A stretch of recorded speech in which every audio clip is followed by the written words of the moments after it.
그러니까 대부분의 빅테크들이 추세선을 보게 되면 자기 적정한 가격에 와 있기 때문에 그건 거품이 될 수가 없는 거죠. 우리 전체적으로 보면요, 그러니까 경기가 이렇게 한번 사이클이 끝나고 나서 경기가 이제 새롭게 시작할 때는 지금의 탑10들이 당분간은 그 10년을 장악하는 경향이 있습니다.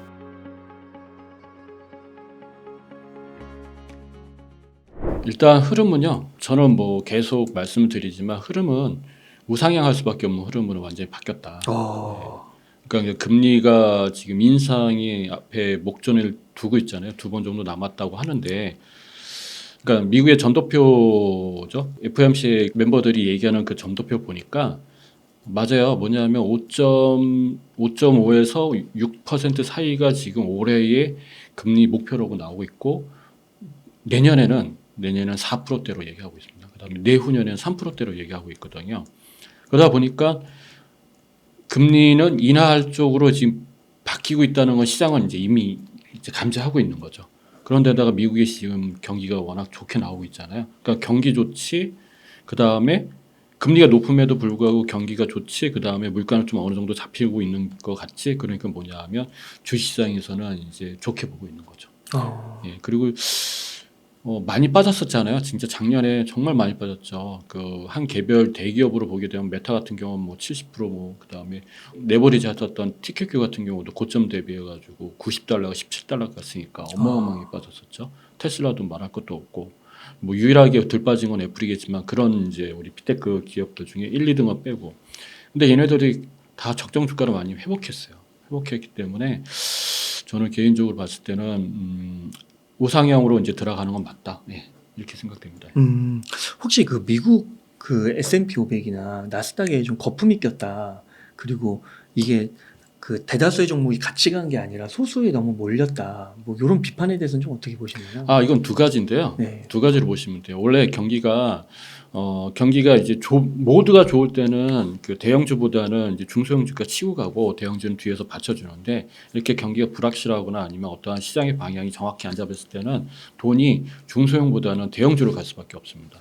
왜냐하면 당연히 그 현금 유동성이라든가 여러 가지 봤을 때는 리더가 잘 될 수밖에 없고, 또 그 다음에 전체 자산 포트폴리오 중에 주식이란 포지션은 항상 있기 마련이기 때문에 대형주로 갈 수밖에 없는 거죠. 특히 우리가 개인도 마찬가지지만 그 기관 투자들의 포트폴리오는 그럴 수밖에 없는 거죠. 더군다나. 그래서 탑 10들이 주로, 그러니까 이제 이런 거예요. 우리나라 지금 그 착시 효과가 나오고 있고 착시 현상이 나타나고 있고, 미국 같은 경우도 그 착시 현상이 나타나고 있는 거죠. 뭐 미국이야 뭐 우리보다 뭐 기업 수가 많은데 그러니까 탑 10 밑으로 내려가면 파란색도 많아요. 빨간색만 있는 게 아니라 네. 파란색도 많고, 이제 그런 현상이라 보시면 될 것 같아요. 그게 이제 지금처럼 이제 불확실성 장세에서는 돈이 되는 놈한테만 자꾸만 큰 놈한테만 돈이 몰린다, 이렇게 보시면 되죠. 그러면은 이제 그 큰 놈에서 네. 그 밑에 이제 또 작은 놈들로 돈이 이동할 수도 있다고 보시는 거예요. 그렇죠. 그거는 이제 시간이 지나야 돼요. 시간이 시간이 돼요. 우리나라 기업들도 업종 대표주들이 그러니까 예를 들어서 2차 전지든 삼성이든 아니 반도체든 업종 대표가 가야지만 그 뒤에 따라오거든요. 최근에 반도체 같은 경우가 보면은 삼성전자, SK 하이닉스가 가니까 뒤에 이제 소부장들이 이제 뒤로 지금 치고 올라가고 있지 않습니까? 그렇게 되는 거죠. 뭐든지 이제 앞에 있는 놈들이 쳐줘야 돼요. 걔네들이 사실은 리더고, 걔네들이 사실은 매출을 일으켜줘야지만 그 밑에 있는 중견 기업이나 그 밑에 있는 이제 중소기업들은 그들이 그 덕을 보는 거니까. 낙수 효과가 있으니까. 그러니까 혹 전문가분들은 그렇게 소수가 갔잖아요. 탑10이 예를 들어 갔는데 얘네들에서 그치고 이제 거품이 빠질 거다. 한번 폭락이나 하락이 올 거다. 이렇게 보시는 거고, 좀 좋게 보시는 분들은 갔다가 이제 그게 다른 중소형주로 퍼질 것이다. 이렇게 보는 건데, 그럼 안동훈 대표님께서는 이제 우상향을 보시니까 좀 퍼지는 걸로 보시는 건가요? 미국 시장 같은 경우는 퍼지는 효과는 한 몇 년 걸릴 수도 있어요. 경기가 이제 살아나야 되는 거죠. 그러니까 이 상태로 고착화 될 수도 있는 거죠. 그러니까 지수는 가요. 지금 우리가 지수 가고 있잖아요. 근데 그게 지수가 누가 끌고 갔냐면, 미국 같은 경우 나스닥 같은 경우 애플하고 나스닥이 애플하고 마이크로소프트가 끌고 가는 겁니다. 네. 엄밀히 따지면. 얼마 전에는 지난달에는 엔비디아가 살짝 끌어올렸지만 최근에는 테슬라가 끌고 가는 것 같지만, 워낙 테슬라가 이제 많이 힘이 약해졌잖아요. 딱 두 개만 끌고 가는 거예요. 애플하고 마이크로소프트. 그거 보시면 아마존하고 구글 별로 안 올라가잖아요. 그죠? 그러니까 요게 요 둘만 끌고 가는 거기 때문에 앞으로 시장도 이런 식으로 갈 확률이 높죠. 중견기업이나 중소기업은 좀 시간이 좀 필요합니다. 근데 여기서 놀라운 사실은, 여러분들 이제 우리 차트구들 많이 보실 줄 아시니까 간단하게 보시면 네이버 들어가셔, 네이버 금융 들어가셔가지고 팁을 드리면 네이버 금융 들어가셔 증권 나오잖아요. 그러면 애플 딱 쳐보시면 이제 일봉, 주봉, 월봉도 나오지만 10년짜리 차트 나오거든요. 그럼 10년짜리 딱 클릭해 보시면 막 이렇게 모습이 있잖아요. 그거를 우리가 이제 추세선이라고 있어요. 추세선. 이게 추세선이란 건 뭐냐면 그 회사의 주가 흐름이 이렇게 가는 거는 추세선이 될 수가 없죠. 이거는 뭔가 관심에 의해서 급등한 거잖아요. 이렇게 가는 것도 역시 이건 뭐냐면 관심에서 투매가 일어나거나 아니면 실적이 뭔가 안 좋다는 거잖아요. 그러면 그 회사에 갖고 있는 추세라는 건 시간이 흘러더라도 그 추세를 따라가고 있는 게 추세선인데 그 추세선이 이렇게 가는 게 맞지 않습니까? 예, 그걸 한번 연결해 보시면 이렇게 연결하면 애플은 이렇게 올라갔다가 이렇게 빠졌다가 이렇게 와 있어요. 이게 뭘까? 그러니까 코로나 이게 유동성 상태 때문에 주가가 많이 올라가고 이게 거품. 그리고 작년에 이렇게 빠졌잖아요. 이게 뭡니까? 과매도가. 근데 요즘에 이렇게 해서 그러니까 이렇게 해서 이렇게 올랐다가 이렇게 해서 여기 와 있다는 거죠. 아, 그래요? 네. 근데 이게 애플뿐만 아니라 애플은 이제 이렇게 된 거죠. 오히려 더 고점을 뚫어가는 추세선을 갖고 있고 마이크로소프트도 그렇고 테슬라도 그렇고 엔비디아는 조금 좀 오버 페이스 하고 있고요. 그러니까 대부분 구글이 안 올라가냐, 왜 아마존 올라가냐, 막 이런 말씀들 하시는데 걔도 추세선에 적정 주가에 와 있는 거예요. 그러니까 대부분의 빅테크들이 추세선을 보게 되면 자기 적정한 가격에 와 있기 때문에 그건 거품이 될 수가 없는 거죠. 네. 이게 아무리 그냥 돈이 빅테크에 몰렸다 하더라도 약간의 거품이 있죠. 예를 들어서 엔비디아는 수직 상승했으니까 이거는 그게 거품이라고 할 수는 없고 오버페이스라고 봐야 되고 나머지 전체적으로 보게 되면 이거는 이제 자기 자리를 찾았다. 저는 그렇게 봅니다. 아, 그러시군요. 그러니까 이게 그 똑같은 어떻게 보면은 현상을 보면서 이게 해석이 좀 갈릴 수도 있는 거네요. 어디에다가 이렇게 좀 방점을 그렇죠, 두느냐에 그렇죠. 따라서. 근데 가장 좋은 거 중에 하나는 그 시사성이라든가 어떤 매출이나 이런 거 업종을 이렇게 보지 마시고요. 저는 이제 10년짜리 차트를 보시는 게 제일 좋을 것 같아요. 거긴 왜냐하면 10년짜리 차트는 그 회사가 갖고 있는 역사가 모든 게 담아 있는 거거든요. 거래량부터 해가지고 흐름이 보이는 거니까. 그러니까 우리가 차트 공부하실 때 중장기 투자를 하신 분들은 추세선을 굉장히 중요하게 여기니까 한번 그거 보시면 좋을 것 같아요. 아, 네. 그러면은 또 그 경기 침체가 좀 지연됐다, 오긴 올 거다 이런 얘기가 있더라고요. 예. 그런 건 좀 어떻게 생각하세요? 하반기에 오면 한번 출렁인다 뭐 이런. 저는 그 부분에 대해서 이렇게 생각합니다. 뭐냐면 조정이라고 생각하지 그걸 침체라고 생각하진 않아요. 아, 네. 왜 그러냐? 일단은 금리가 인하하게 되면 주식이 가장 큰 수혜를 보게 돼 있거든요. 왜냐하면 금융 비용이라든가, 그러니까 이렇게 금리가 이제 인하가 된다 그러면 가장 중요한 거는 금융 비용이 줄어드는 것도 있지만 인플레이션이 잡힌다는 거거든요. 인플레이션이 잡혔을 때 가장 수혜를 보는 게 부동산도 있고 뭐 여러 가지 자산 시장이 있는데 그 중에서도 주식이 가장 큰 수혜를 보게 돼 있습니다. 그런 게 있고 또 두 번째는 뭐냐면은 내년에 또 대선이 있잖아요. 미국 대선이 있지 않습니까? 그러면 공화당이라든가 민주당에서 이제 흔히 해서 이제 자기네들의 정책을 막 남발할 거 아니에요. 그러면 또 그때 이제 주시장이 조금 왜냐하면 미국 같은 경우는 주식 시장으로 움직이는 시장이니까 또 그런 게 있고 그 다음에 이제 내년에 또 얘기가 나올 만한 게 있죠. 뭐냐면 우크라이나 전쟁 같은 거 있잖아요. 이게 이제 재건 산업 요즘에 재건 관련 테마가 뜨고 있는데 그거 관련된 것도 내년에 좀 나올 것 같아요. 왜냐하면 내년에 푸틴 대통령이 러시아도 그 대선이 있고요. 우크라이나도 대선이 있습니다. 그다음에 미국도 대선이 있기 때문에 아마 내년에는 이러한 문제들이 조금 풀어가면서 얘기가 나오지 않을까. 그 시장에서는 기대치가 좀 많이 반영되겠죠.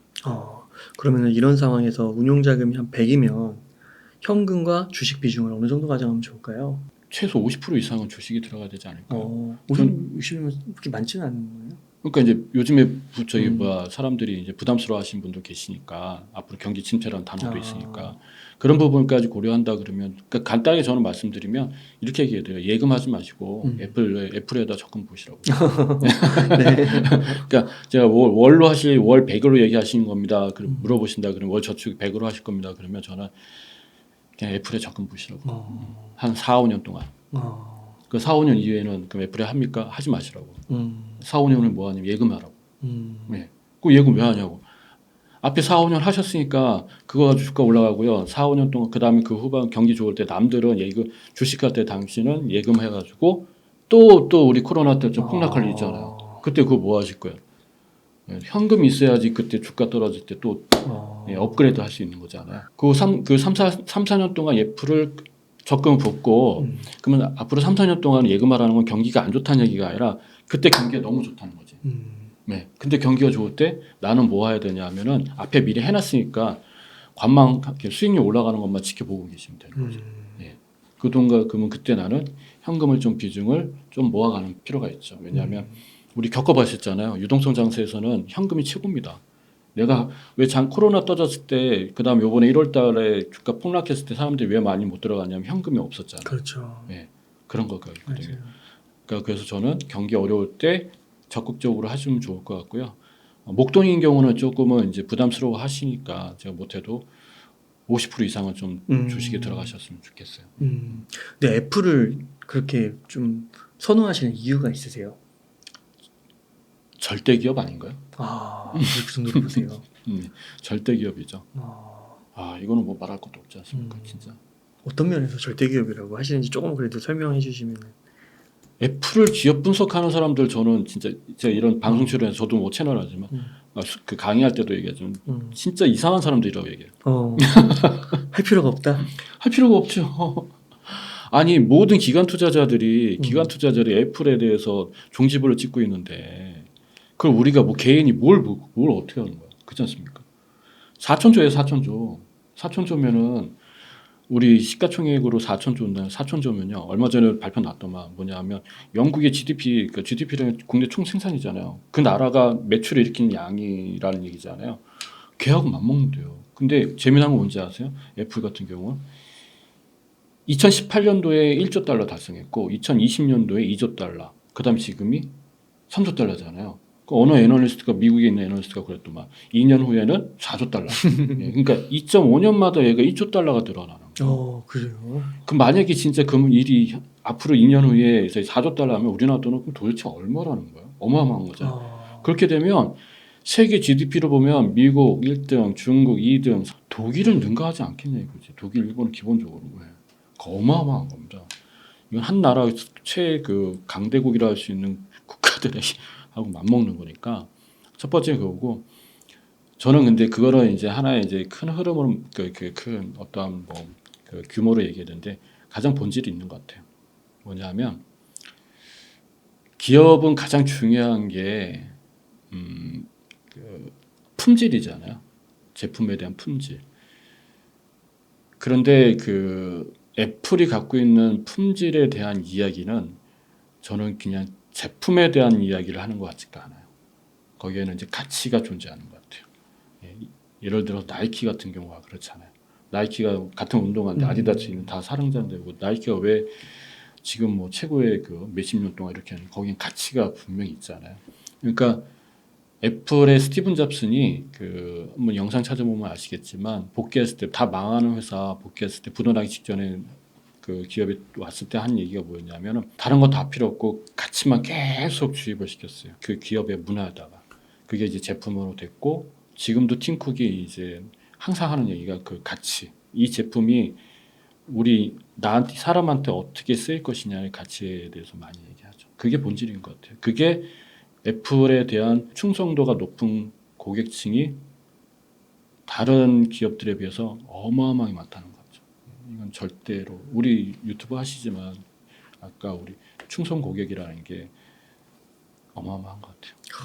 아니 근데 만약 애플도 세계 1위라고 하지만 무너질 수도 있는 거잖아요. 그렇죠. 중장기적으로 보면 꼭 그게 좀 무너지지는 않을 것 같은데 누군가는 그걸 치고 나오겠죠. 그 순위 변경은 있겠죠. 애플이 한 10몇 년 전부터 1등을 장악하고 걔도 왔고요. 그 다음에 우리 보면 탑 10에 들어오는 거 보면 그 직전 10년 안에 보면 아마존, 구글, 그 다음에 엔비디아, 테슬라가 순으로 이렇게 해가지고 탑 10으로 툭툭툭 들어왔거든요. 예. 또 어떤 게 이제 1등을 장악하려고 할지 모르겠죠. 근데 그거는 좀 시간이 지나면 지금의 탑 10 말고 다른 데서 나타날 수도 있어요. 테슬라가 그랬고 엔비디아가 그랬고 그 전에 이제 아마존도 그랬고 기존의 탑 10이 아니라 정말 뭐 어디서 튀어나올지도 몰라요. 예. 걔네들이 이제 뭐 애플뿐만 아니라 지금의 탑 10들의 아성을 또 흔들 수가 있는 거죠. 예. 근데 우리 전체적으로 보면요. 그러니까 경기가 이렇게 한번 사이클이 끝나고 나서 경기가 이제 새롭게 시작할 때는 지금의 탑10들이 당분간은 그 10년을 장악하는 경향이 있습니다. 그래서 중장기 투자하실 때 미국 주식 하실 때는 뭐 중장기 투자를 하는 걸 단타는 안 하시잖아요. 그러면 지금 하시는 분들은 애플 포함해서 탑10이 한 뭐 못해도 7, 8년은 그대로 유지한다 이렇게 보시면 될 것 같아요.